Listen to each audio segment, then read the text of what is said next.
Trabalho e energia são conceitos que vão muito além do que imaginamos no dia a dia. Na física, eles ganham outro significado quando relacionados a movimento e calor. Oi, eu sou a Bia, mas pode me chamar de Kitana, e bem-vindos ao meu canal.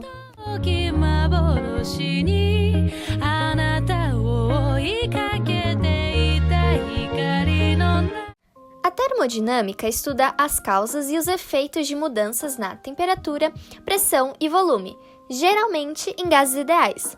E o que são gases ideais? Bom, os gases ideais nada mais são do que uma aproximação que fazemos do comportamento dos gases para facilitar na hora dos estudos, na resolução de problemas e na resolução de questões também. As mudanças, elas podem ser isotérmicas, quando a temperatura é constante, e por isso que o gráfico pressão e volume vai ter essa barriguinha indicando que é uma transformação isotérmica, ou seja, a temperatura não variou. Elas também podem ser isobáricas, quando a pressão é constante, por isso que o gráfico pressão e volume é uma retinha, indicando que a pressão não mudou e não variou. E ela também pode ser uma transformação isocórica ou isovolumétrica. Ambos os nomes indicam que o volume permaneceu constante. Por isso que o gráfico pressão e volume é uma reta na vertical, indicando que o volume não se alterou nem variou. Estudar sobre essas transformações e os gases ideais é importantíssimo para o primeiro princípio da termodinâmica, que indica que calor é igual a trabalho mais a variação de energia interna. Mas primeiro precisamos entender o que é trabalho e energia interna. Fisicamente, um trabalho só é realizado quando forças são aplicadas em corpos que se deslocam. Só há trabalho quando há deslocamento, quando há força sendo aplicada para deslocamento. Por isso, a sua fórmula ser trabalho igual a força vezes deslocamento vezes cosseno de θ. Pois é a força aplicada durante determinado deslocamento, onde os vetores de força e deslocamento possuem um certo ângulo entre si ou não. Se eles não possuem uma angulação entre si, o cosseno de θ é igual a 1. Agora, se eles possuem uma angulação entre si, ele deve ser considerado na fórmula. Então, resumindo, só há trabalho quando há uma força utilizada para deslocamento. E se os vetores de força e deslocamento não tiverem uma angulação entre si, podemos considerar que o cosseno de θ é igual a 1. Agora, se há uma angulação entre eles, ele deve ser considerado na fórmula.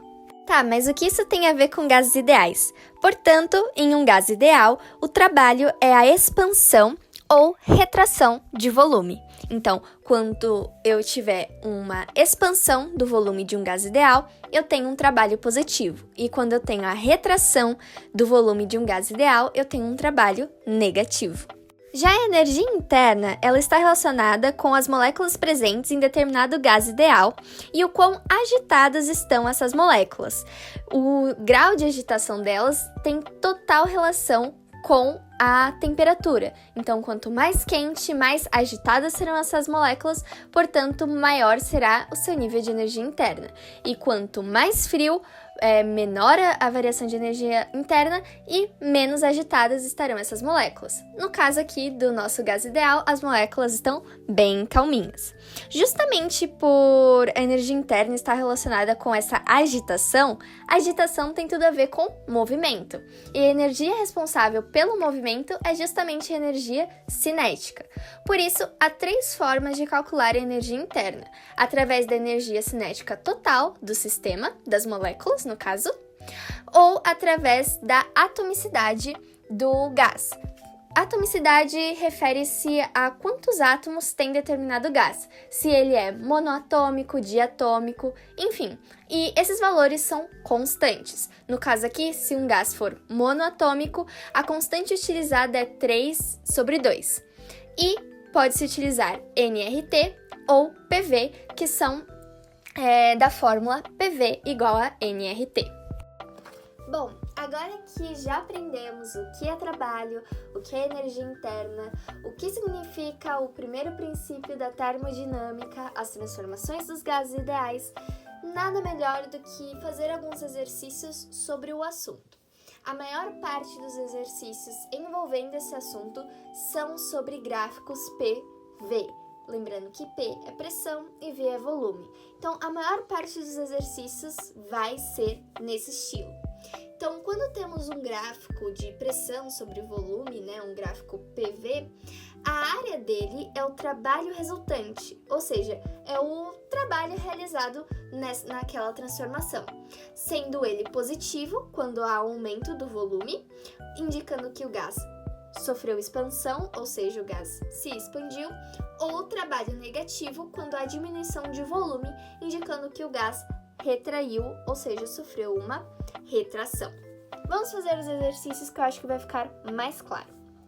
Bom, o primeiro exercício é esse daqui da FUVEST, que fala assim: certa quantidade de gás sofre 3 transformações sucessivas, A para B, B para C, C para A, conforme o diagrama PV apresentado na figura abaixo.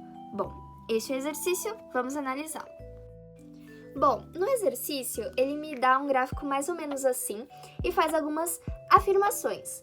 Ele fala que o trabalho total realizado no ciclo ABCA é nulo.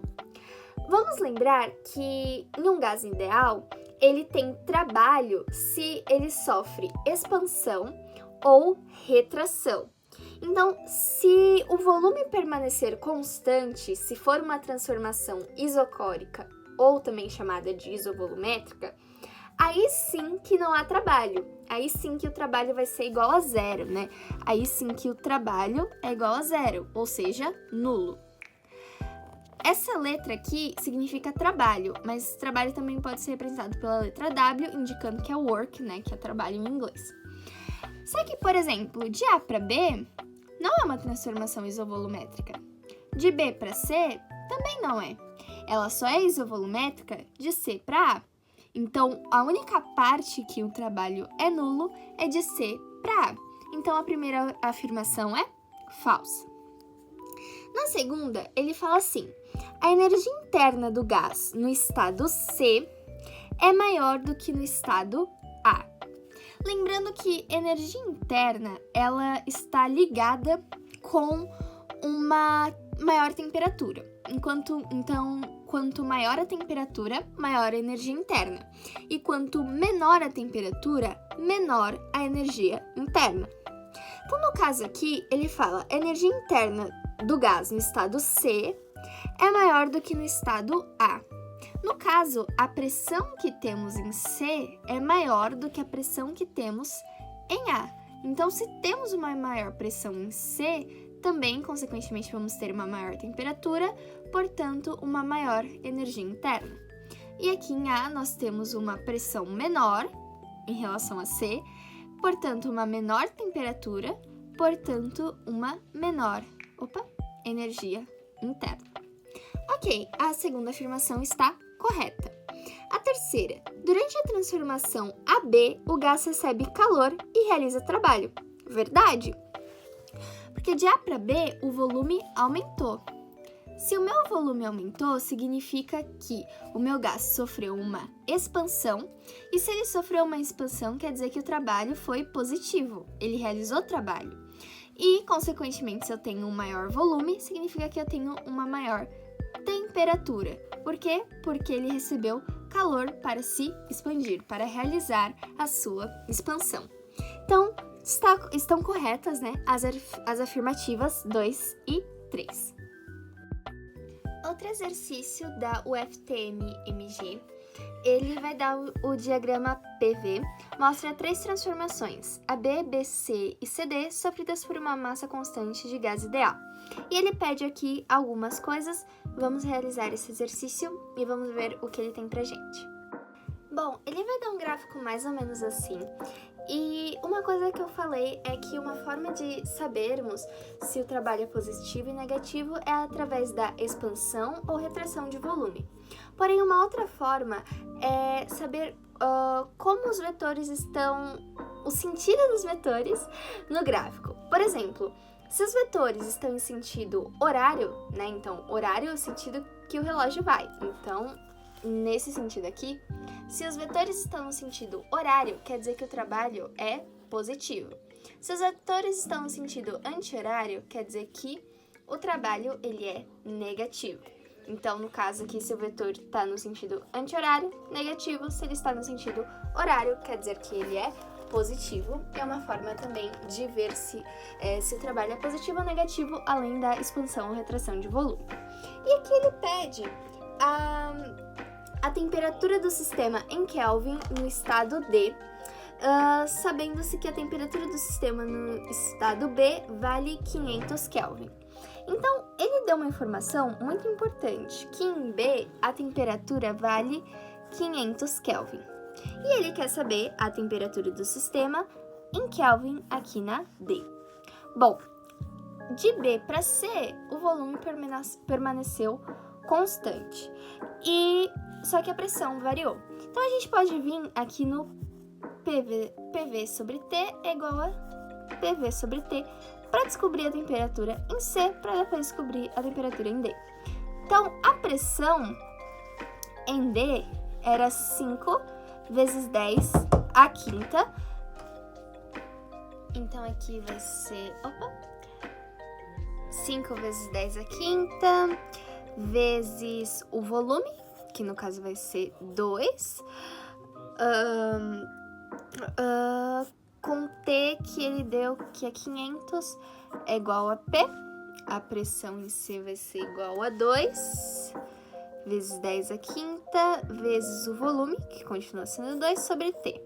Bom, o volume é o mesmo, então 5 vezes 10 à quinta T é igual a 2 vezes 5, 10, 2, vezes 10 à quinta, T é igual a 2, 3, então 1 vezes 2, 3, 10 à oitava, dividido por 5 vezes 10 à quinta. Bom, 1 dividido por 5 vai dar 0,2 vezes 10, 8 menos 5 é igual a 3. Portanto, isso daqui vai dar 200K. Beleza. Isso daqui deu 200K e ele quer saber a temperatura em D. Bom, pressão 2 vezes 10 à quinta vezes volume, que é 2, sobre 200 é igual a pressão, então 2 vezes 10 à quinta vezes 6 sobre T. 2 vezes 10 à quinta, 2T é igual a 200 vezes 6, 1.200, 2 vezes 6, 6, 1.200, T é igual a 600K. Então, a temperatura em D vai ser igual a 600K, que é exatamente o que está falando. Então, basicamente, na primeira pergunta, né, na primeira coisa que ele pede, a gente só precisou usar uma sequência de PV sobre T. PV sobre T e cortando as constantes e basicamente notação científica e matemática. Agora, na B é que a gente vai precisar usar mais os conceitos que nós aprendemos, né, na teoria.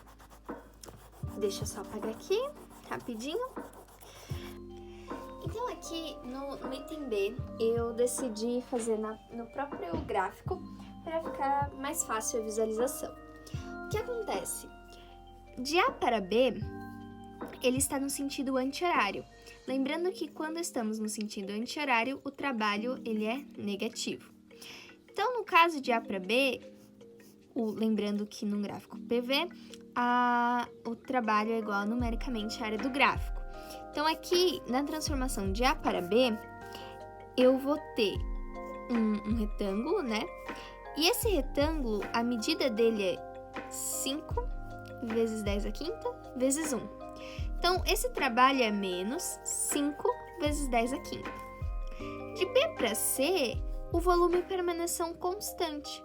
Se o volume permaneceu constante, volume constante quer dizer que o trabalho não teve, que o trabalho foi nulo, né? Então, é muito importante nessa parte aqui destacar uma coisa. Só há trabalho, lembra que eu falei que só há trabalho quando há forças envolvidas no deslocamento de algo? Então, em gases ideais, só há trabalho se há expansão ou retração do volume.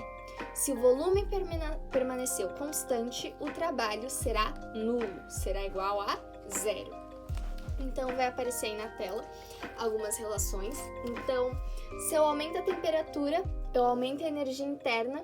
Se eu diminuo a temperatura, eu diminuo a energia interna. E se eu deixo a temperatura constante, ou seja, se eu passo por uma transformação isotérmica, não há variação de energia interna, portanto, a energia interna vale zero. E se eu aumento o meu volume, consequentemente eu aumento a minha temperatura, consequentemente eu tenho um trabalho positivo porque o gás se expandiu. E se eu diminuo o meu volume, eu diminuo a minha temperatura, consequentemente eu tenho um trabalho negativo porque o gás se retraiu. Mas se eu mantenho o meu volume constante, ou seja, uma transformação isovolumétrica, o meu trabalho é nulo porque o gás não sofreu nem expansão nem retração. Então, isso é uma questão muito importante porque vai coincidir justamente nessa parte aqui, ó. De C para D, o gás aumentou, teve um aumento de 2 para 6, então de 4, né, no caso, também é um retângulo. 4 vezes 2, 8. Então, aqui, 8 vezes 10 à quinta. O trabalho total vai ser 8 vezes 10 à quinta, menos 5 vezes 10 à quinta. Isso daqui vai ser 3 vezes 10 à quinta joules. Desculpa, de trabalho. As transformações nos gráficos podem ser representadas como isotérmicas, isobáricas e isocóricas. Mas há uma quarta transformação, a adiabática. Ela é uma transformação quando não há troca de calor do sistema com o meio externo. Portanto, para ela, quanto maior o volume, maior o trabalho, menor a energia interna, e quanto menor o volume, menor o trabalho, maior a energia interna.